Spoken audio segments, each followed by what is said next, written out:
Day coming up in about a week, and while of course you want to show mom you care, there are also scammers out there who want your money. So we're teaming up with the Better Business Bureau and Michelle Schaefer here to tell us about some Mother's Day scams. You know, in the 5 a.m. hour we talked about flowers, but that's not the only way they can get you.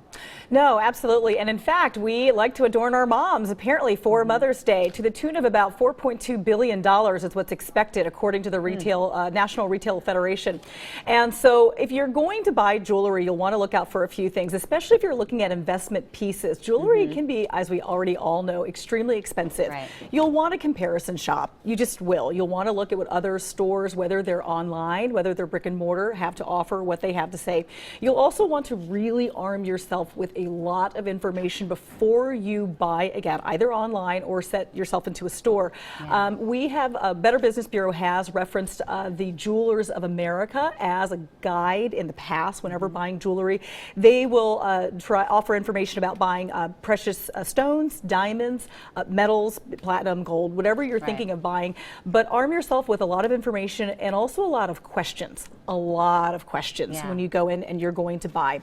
You will also want to check for things like certification of authenticity. Make sure you know who's providing the certification.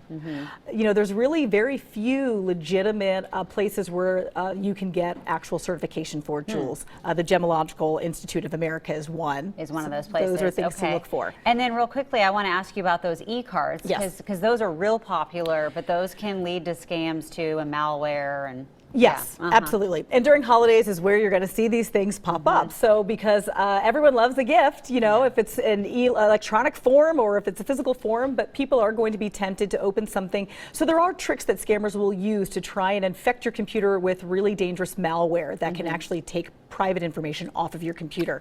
You'll want to know the sender. The subject could be very vague. It could say, you know, from your kids, or really vague names like from John, or, you know, something where they might know a John and they'll be tempted to click on it. Who doesn't know a John? Who doesn't know a John? So yeah, check for that and contact the person that you think it could have come from, just to be sure before clicking on that. All right, some good advice. Michelle Schaefer with the BBB. Always a pleasure to see you. Likewise. Yeah. Thanks. All right, Ken, I hope you got some good advice for your mom when you're shopping this Mother's Day. Definitely. I was just thinking about that. So it's good to hear this stuff. Time now is 6:40.